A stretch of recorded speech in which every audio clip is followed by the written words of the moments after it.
So now here's the tricky part. Where's the x-axis? In between 2 and 6. Yeah, it's going to be between -6 and 2, so it's actually going to be closer to the 2, right?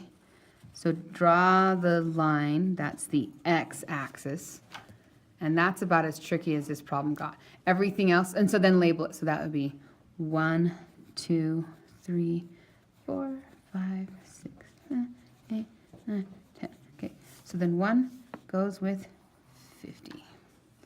2 goes with, and then it's just going to be a diagonal going all the way across your paper.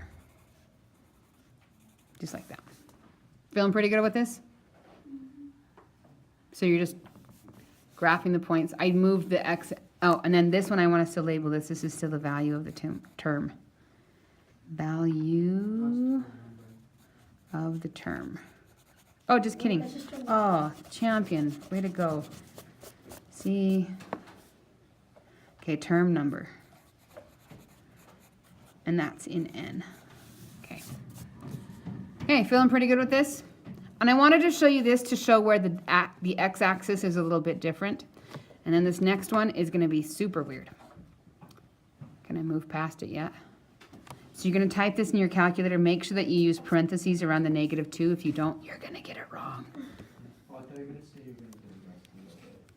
Okay, 3 times by -2 to the x minus 1. Hey, wait, and so if it's like not that calculator, we just put a parentheses. You still need, so if it was not this kind of calculator, this is how you would need to type it in. It's 3 times by parentheses -2, close parentheses, caret, parentheses, x minus 1, close parentheses. What? And when you say that, it makes you sound like... I know, and when I say it out loud, it looks really hard, but then you look up here and you're like, oh, okay, that's not bad. Okay, then table. So go to your table.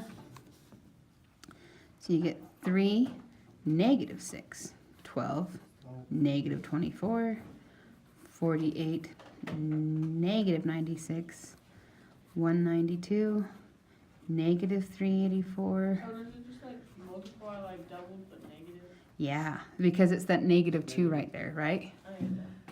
And then -1536. Okay, still pretty good there? You all are buckled in still? Okay, now what's the smallest number? Be careful, what is the smallest number in this? This -1536, which for ease, I'm just gonna call it 2000, is that okay? What's the -2000. What's the largest number? Which is closer to what number to make it really easy? 1,000. I would say that 1,000, because then how far apart are those? 3,000, so how far apart am I gonna have to make my lines? If I make them 300 apart, that'll work. Does that make sense? Okay, so we would have -2,000, and then 300 up from there would be -1,700. Then what? -1,400. Do you want me to zoom in on here? -1,400, -1,100, -800, -500, -200, then 100,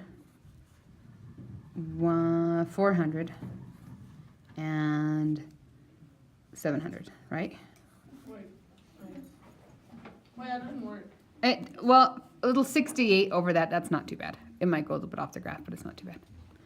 If you wanted to make the -2,000 at the bottom, you can. Where's the x-axis now?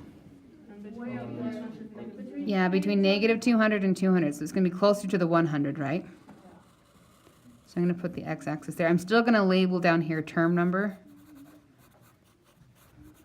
And then over here is going to be the value of the term, but what is it? Is it A sub n or G sub n? Value of term G sub n. Okay, that's a lot of prep work to graph them. Do you guys agree? Okay. So since each of these lines is 300, you're not going to be able to tell the difference between 3 and 0. So 1 goes with basically 0. -6, same type of thing. 12, not going to be able to tell. Negative 24, still probably not gonna be able to tell.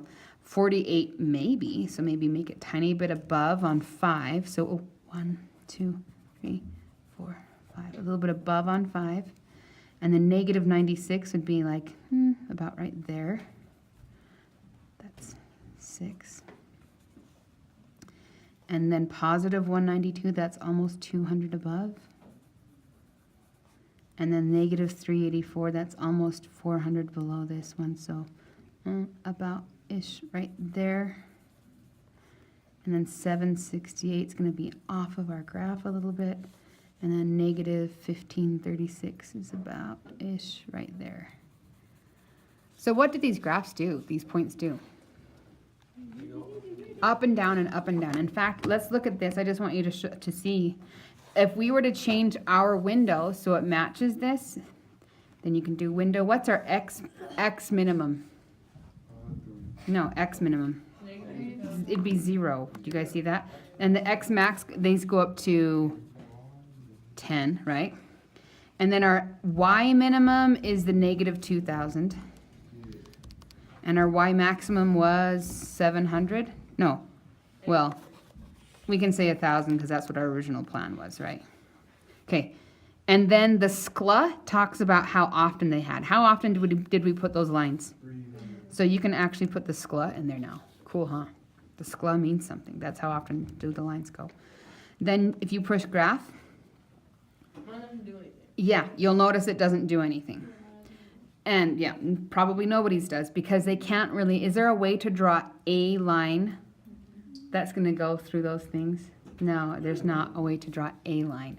So though this is still a function, what kind of function is it? Where it's made up of dots? Just create. It is discrete, yeah, lots of dots When, like, for this. residuals begin for this? What? When residuals begin, like our residuals plot? Oh, remember when we learned about residuals plots? Yeah, good job. Way to make that connection. I'm impressed. Yeah. Huh? This would be a line of best fit would not. A line would not fit it. For y equals on number 4 or number 5, and it says I have an error. Okay, so then you're just doing that. You get to skip 2 problems. So really you have a whopping 6 problems to choose 4 from. And that's the end of this lesson.